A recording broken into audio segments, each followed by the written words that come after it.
140 Girl Scouts arrived at camp for a 2-week adventure in the wilderness. They were looking forward to swimming, fishing, boating, hiking, singing around the campfire, sleeping in tents, and making new friends. The first night of camp, the tents were full of giggling, excited, loud little girls. Some wrote letters home, and they got to know each other. Even though bedtime was 9 o'clock, some girls inside the tents didn't quiet down until 1:30 a.m. The next morning, a camp counselor woke up early at 6 o'clock to try to get in a warm shower before the girls awoke for the day. However, on the way to the shower, she saw 3 sleeping bags along the trail, with a body alongside them. They would soon discover the bodies of 2 other girls inside the sleeping bags. These 3 girls had lost their lives during the night. How were they murdered in a campground with multiple other campers and counselors nearby, and no one heard a thing? Hi, I'm Mindy. Welcome to the Missing Link channel. Each murder and unsolved mystery is just one missing link away from being solved. Hit the subscribe button so you don't miss a video and help us find that missing link. This is the second video in this series on the 1977 Girl Scout murders in Oklahoma. If you haven't watched the first video yet, you will want to watch it before continuing on with this video. I will put a link to video 1 above. In the first video, we discussed the details of the crime. In this video, we will discuss who was accused of the crime, we will discuss the trial, and we will discuss his ultimate fate. We left off in video 1 with the families of the victims being informed that their daughters were no longer alive.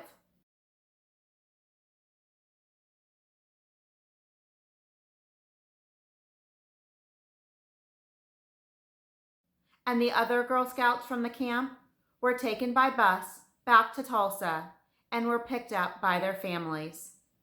The following day, the floor of tent number 8 was removed and sent to the crime lab. The investigators thought they could have evidence that would lead them to the killer. Some crucial evidence from this floor were the footprints and blood. They also thought they found 3 fingerprints on the bodies. And they thought there was a fingerprint on the lens of the flashlight. Autopsies were performed on the 3 girls. Denise was beaten, but died from asphyxiation due to ligature strangulation. She had a rope and towel around her neck. Michelle and Lori died from blunt force trauma to the head. 2 of the girls had electrical tape over their mouths. The girls likely died between 4 o'clock and 5 o'clock a.m. at the latest, but could have been killed as early as 2 o'clock a.m. The girls were sexually molested as well. These girls were attacked while they slept. The majority of the attack happened inside the tent.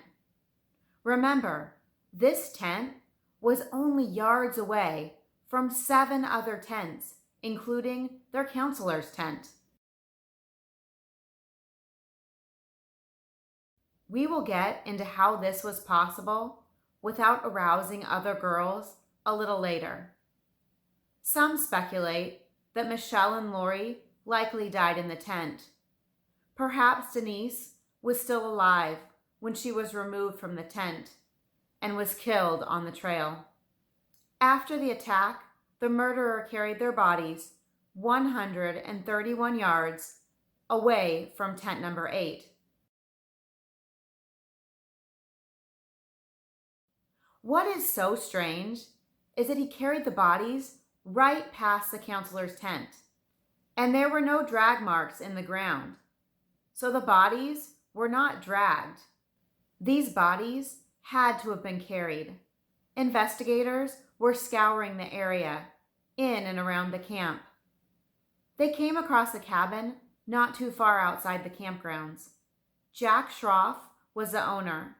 He discovered that multiple items were missing from his cabin. These items had various connections to the crime scene. Duct tape, a crowbar, and food was missing from the cabin. There was a gun inside the cabin as well, but it was not taken. Jack was ruled out as a suspect when he passed a lie detector test. Police started wondering if a man they were very familiar with could be behind this awful crime. His name was Gene Leroy Hart, and he soon became a possible suspect. He had a criminal history and had escaped the Mays County Prison 4 years earlier. We will get into his criminal history and what connected him to the crime soon. But let's continue on with the timeline. 3 days after the murder, on June 16th, scent dogs arrived on the scene. These dogs were from Philadelphia and were trained in Germany. They were called the Wonder Dogs. These dogs determined that the killer had walked right past the counselor's tent on the way to tent number 8. However, the dogs may have come to the scene too late because they seemed at times to be walking to nowhere, and then sometimes they would just walk in circles. 2 of these Wonder Dogs would also die as a result of this work. One died of heart failure due to heat exhaustion, and the other dog was struck and killed by a car. The following day, June 17th, writing was found on a cave wall not too far from the camp. It said 77-6-17. The killer was here. Bye-bye, fools.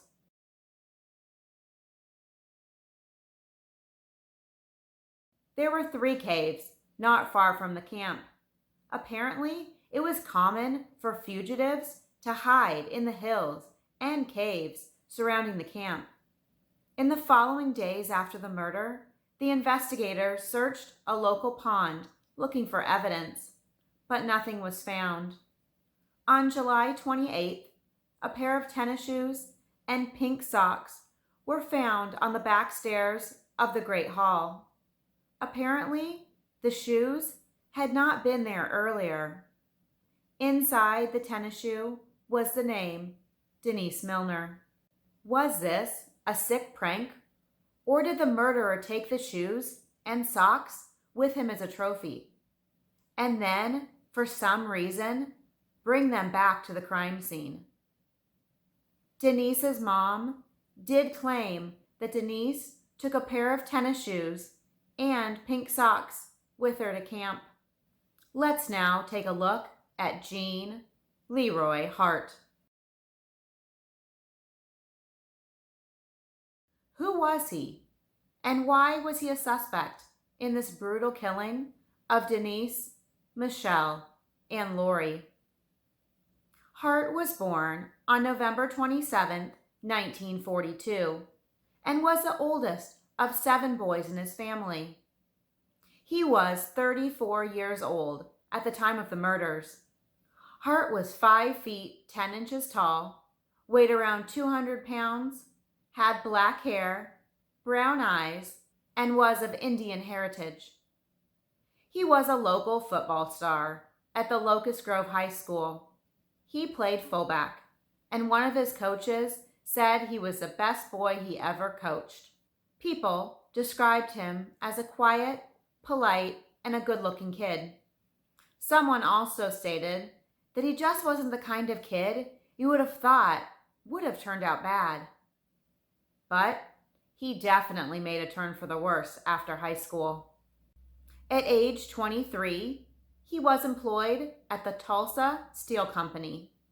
In June of 1966, he approached 2 pregnant women, ages 18 and 19, in a parking lot, and he forced them at gunpoint into the trunk of his car.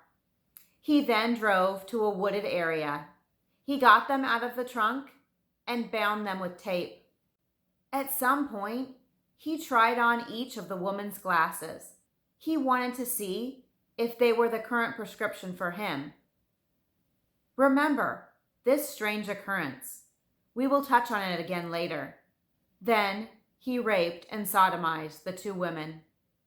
He left them in those woods, nude, bound, gagged, and blindfolded. He also made a strange sound during this time. This will also be important later. These two girls thought that they were going to die that day in the woods because they couldn't breathe. They thought he left them there to die. These women were in a fight for their lives. One of the women was able to get loose and remove herself from the binding.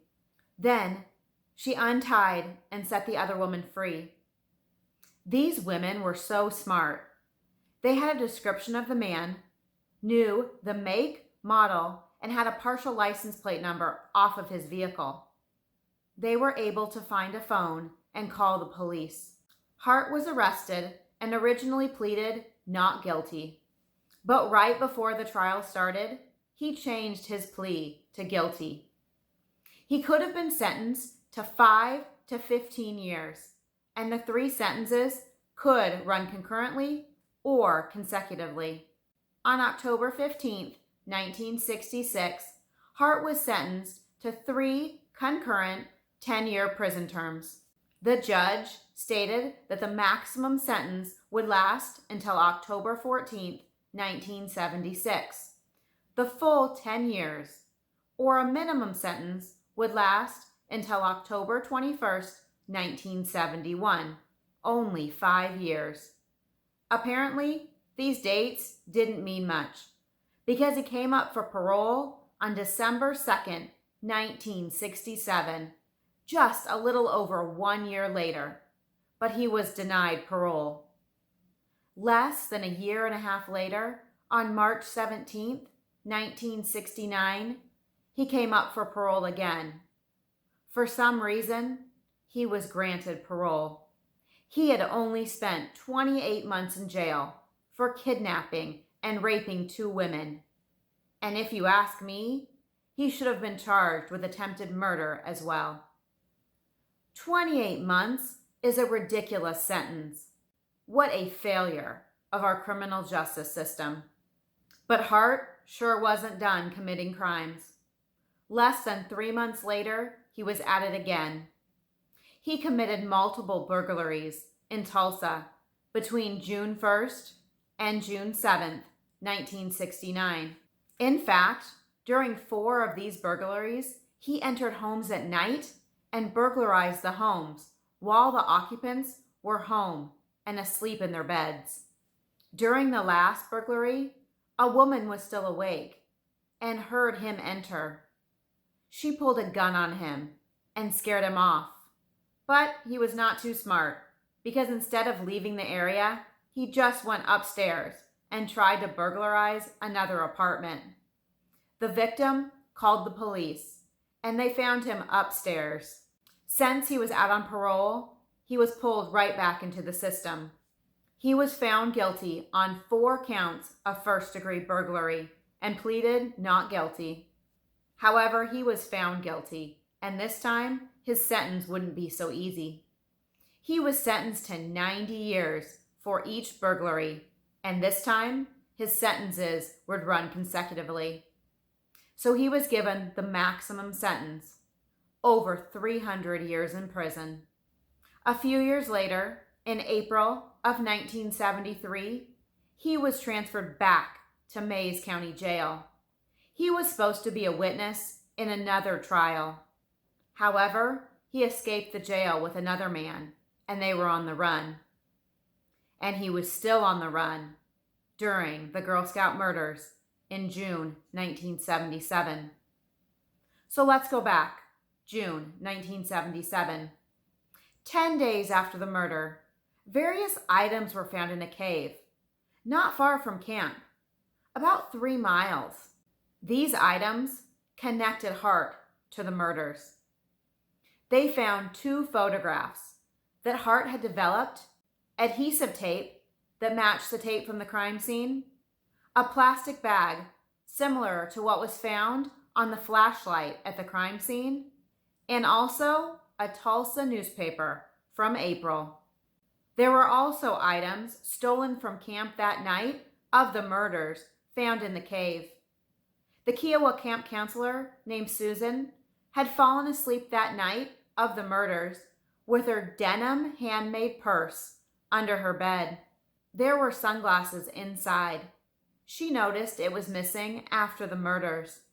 The purse has never been located, but the sunglasses were found inside the cave. The strangest item found in the cave were 2 photos. The photos were from a wedding taken in 1968. Hart was the assistant to the photographer that day of the wedding. And Hart also developed the photos from the negatives. The photos and negatives were given back to the photographer. But did Hart make additional copies of the photos for himself? If this was the case, why did he keep the photos for so many years? And why did he have these photos with him in the cave after escaping prison? Let's look at the items that were found surrounding the bodies. A red flashlight with a Tulsa newspaper clipping inside the battery compartment. And on the outside was a plastic bag over the lens, secured by tape. First, the Tulsa newspaper found in the cave was a match for the newspaper found inside the flashlight. Second, the counselors also had a towel in front of their tent that they used to wipe their feet off. That towel was missing and resembled the towel that was found around Denise's neck. Was this also the towel that the murderer used to try to clean up the blood in the girl's tent? If the glasses, towel, and purse were taken from the counselor's tent, this means that while they slept, the murderer entered their cabin as well. There are definite similarities between the kidnapping and rape of the pregnant women back in 1966 and the Girl Scout murders. First, the murderer in both crimes bound their victim with some kind of tape. Second, he seemed to have an obsession with glasses. He tried on the pregnant women's glasses in 1966 and seemed to take multiple glasses from the Girl Scout counselors in 1977. That is definitely a weird coincidence. Third, the pregnant women explained that Hart made strange noises and sounds during their abduction. There was also weird sounds heard in the woods on the night of the triple murder from many Girl Scouts and counselors. Carla, one of the counselors, talked about getting out of bed because she heard such an odd sound that scared her coming from the woods. She couldn't figure out what the noise was, assumed it was an animal, perhaps a toad, and went back to bed. Just a couple hours later, the girls were murdered. Unfortunately, the police were not able to get a fingerprint match or find the murder weapon, which they believe was the missing crowbar. However, they did find a single hair at the crime scene that belonged to a Native American. Hart was charged with first-degree murder of Denise, Michelle, and Lori on June 23, 1977, just 10 days after the murders. But remember, he was still on the run after escaping from prison. He was found almost a year later, on April 6, 1978, 45 miles southeast of Camp Scott. Many people in Mays County did not believe that Hart was guilty of these crimes or his previous crimes. They felt that he was the true victim. that he was just a handy suspect, or the authorities' go-to scapegoat when something goes wrong in the area. Hart's mother claimed that the sheriff didn't like him and that he framed him because he was Native American. Apparently, the first thing Hart said to his attorney was, "I want you to know one thing. I did not kill those Girl Scouts." The attorney claimed that he believed Hart. I think it would be common for a person charged in a crime to tell their attorney that they are innocent the first time they meet them. I seriously doubt that this is an odd occurrence. The preliminary hearing was held just a couple months after Hart was arrested in June and July of 1978. It lasted about a month. I read the over 1,900 pages from this hearing. Support for Hart seemed to increase with each passing day. The community was trying to raise money for Hart's defense. They had a hog fry dinner, sold t-shirts that said, "Stop the Mays County Railroad." The Cherokee Nation Tribal Council also donated $12,500 for Hart's defense. They claimed they didn't know whether he was innocent or guilty, but wanted to make sure that he got a fair trial. The following year, on March 5th, 1979, almost 2 years since the murders, the trial finally began.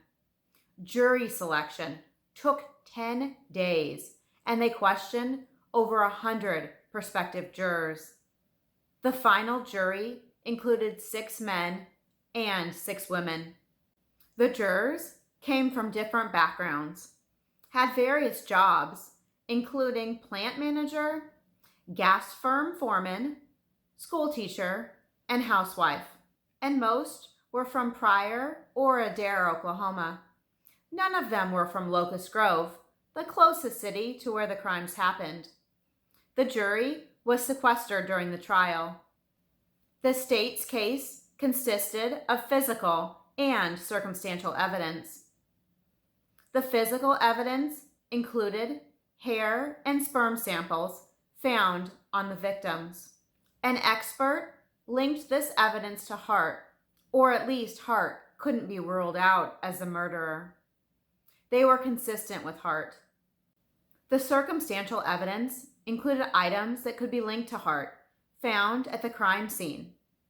And some items were linked to the cabin that was broken into before the murders, the cave where the killer likely hid out after the murders, and the location where Hart was ultimately captured.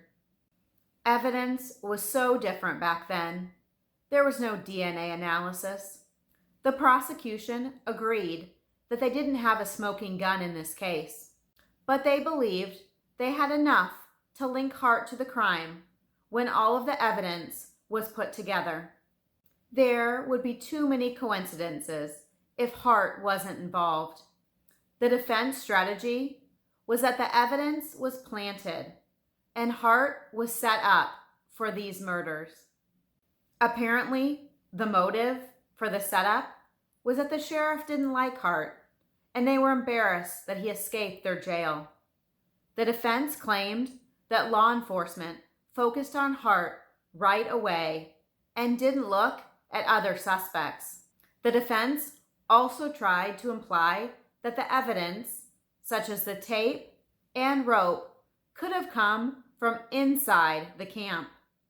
But there was testimony from Ben, an employee at the camp, that the tape found on the girls was a dark color, and the tape the camp owned and used was a different color.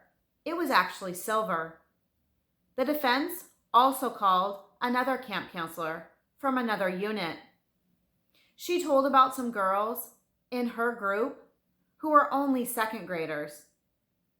They talked about seeing 2 men in brown pants and boots at the camp that same night. Apparently, this encounter was before the girls knew about the murders. I found it very odd that the counselor was allowed to present this testimony since it would be hearsay, but I guess I didn't want to call second graders to the stand. The counselor didn't know whether this story was true, but thought it was important to tell authorities the day after the murders. The families of Denise, Michelle, and Lori had to sit through this agonizing trial. Not only did they have to hear the details surrounding their daughter's death, many of these details they were hearing for the first time, learning the true misery their daughters endured that night. But what was even worse than that was how the trial was conducted. It seemed like a circus. Hart did not take the stand in his own defense. 10 days after the trial began, closing arguments occurred on Thursday, March 29, 1979, and the trial was over. It was now in the hands of the jury.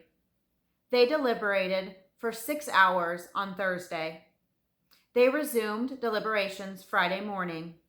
To everyone's surprise, just a half an hour into deliberations on Friday, and 6.5 hours total, the jury told the judge that they had a verdict. The families, the prosecution, the defense attorney, and the defendant came into the courtroom later that day to hear the jury's verdict. The first verdict was read regarding the first-degree murder of one of the girls. The verdict was not guilty. Cheers broke out in the courtroom. 2 more verdicts follow. Not guilty as well. Lori's parents described the true agony of that moment. Sherry buried her face in her husband Bo's shirt and wept while the courtroom erupted in cheers. Everyone on the prosecution side, from the parents, attorneys, and even law enforcement officers, were crying. The county sheriff, Pete Weaver, stated that I've carried one thing in my mind for nearly 2 years: the image of Lori Farmer when we opened her sleeping bag. The prosecution and law enforcement truly believed that they had the right man on trial that day. All the parents were united in the fact that they believed the prosecution had made their case and had the right man. Lori's dad, Bo, stated, "I thought, and still do, there was substantial, if not overwhelming evidence." He was devastated by the verdict. Lori's mother stated that she was in total shock. That was so painful when Hart supporters just shouted like they were at a ball game and their team had won. I think that hit me harder than the verdict itself. Denise's mother stated that people couldn't get over the fact that Hart was a high school football star and a member of the Cherokee Indians. She was heartbroken when he was acquitted. People cheered and rejoiced. She stated, "If I hadn't let her go, this wouldn't have happened. I still deal with the guilt. It's still in the back of my mind. We never let her go anywhere overnight. Every day it was a struggle. Every day when I opened my eyes, my first thought was that my child was gone." You look outside and the world goes on. The sun shines, the birds sing, and you ask, why? Lori's mom and Denise's mom have had to live with another burden. Before leaving, Denise told her mom that she didn't want to go to camp because her friends weren't going, but her mother talked her into giving it a try. She told Denise that she could always come home if she didn't like it. Lori's mother actually helped Lori pick out this camp because Lori wasn't sure whether she wanted to attend the Girl Scout camp or the YMCA camp. Not only did Lori's mom help her decide on Girl Scout camp, but she also chose the session that Lori would be attending. These mothers are both haunted to this day by their choices. But of course, they are no way responsible for anything that happened to their daughters. They had absolutely no way of knowing that these choices would be life-altering. The jury did eventually speak out. They said that within 5 minutes of starting deliberations, they took a vote and agreed that Hart was not guilty. They said it wasn't just one thing. There were too many loose ends, too many things that didn't add up. None of us knew whether he did it or not. We were shocked that they didn't have any more evidence than what they had. So, if they had a verdict right away, why did they deliberate for almost 6 more hours that night? Spend another night in a hotel just to come back the next morning and then state that they had a verdict? Was this delay just to show that they did their due diligence and weighed the evidence appropriately? Some people believe there could be 2 reasons for the not guilty verdict. First, maybe the jurors were intimidated by Hart's supporters. And second, that they knew Hart was going back to prison anyway. He still had to serve a 300-year prison sentence for his earlier convictions. So even if they said he was not guilty, he wouldn't be at risk to society because he would never be free.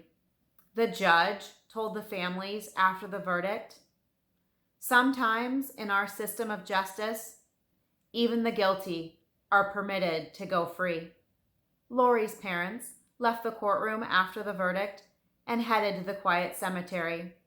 They were there by themselves at the grave of their daughter Lori. Sherry, her mother, stated, "I said to Lori, I guess we failed. I had made the promise when we buried her that I would do everything I could to see that whoever did this was punished. But here we were. We had no answers. We didn't know what happened. I told her, I won't stop trying." Hart was found not guilty on March 29, 1979. 67 days later, on June 4, 1979, Hart was back in prison, serving his prison sentence at the Oklahoma State Penitentiary in McAlester, Oklahoma. He collapsed while exercising and died of a heart attack at the age of 35. Denise's mom recalls her exact thoughts when she found out that Hart, who she believed killed her daughter, had died. She said, "I felt like justice was served. That had been my prayer. What man couldn't do, God would." Michelle's father became an advocate for victims' rights, helping volunteer and being a leader. He helped get the Crime Victims Witness Bill of Rights passed. He was also appointed to the Crime Victims Compensation Board, and he never missed a meeting in 13 years. Lori and Michelle's family ended up filing a civil suit against the Girl Scout Council that ran the camp, claiming negligence. They brought up thefts at the campground before the murders, strange happenings in the days leading up to the camp, and on the night of the murders themselves, where screams were heard and a strange man was spotted. The jury in that case ended up ruling in favor of the Girl Scouts, and the verdict was upheld by the appellate court.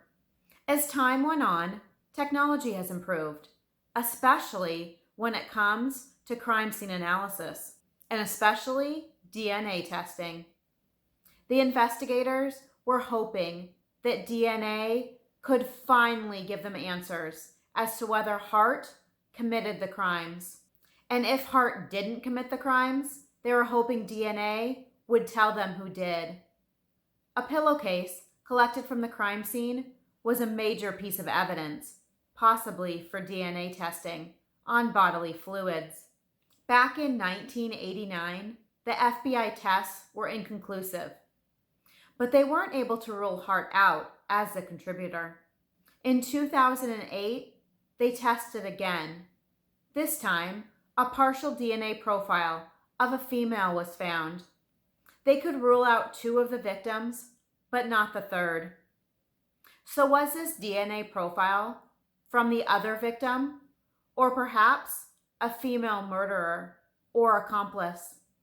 They also found semen, but the sample was too degraded and a profile could not be made. In 2018, $30,000 was raised in the community to do further DNA testing on the evidence. They were hoping that with the improvement of technology, maybe they would be able to get an answer. The DNA evidence came back as matching the victims. Unfortunately, the DNA evidence did not give them any additional leads or confirm that Hart was truly the killer. This is where we're going to leave off in video 2. In the next video, we will conclude this series, and we will discuss who could have committed the crimes, what the families have done after the murders, and we will also discuss some questions I have about how the murders were committed. Thank you for joining me here today. If you enjoyed the video, please hit the like button, and also hit the subscribe button and the bell so you will be notified of my future videos. And follow me on social media as well, so you can see what cases I am working on next. As always, have a wonderful day. Watch out for each other and keep looking for that missing link. Love ya, and see you in my next video.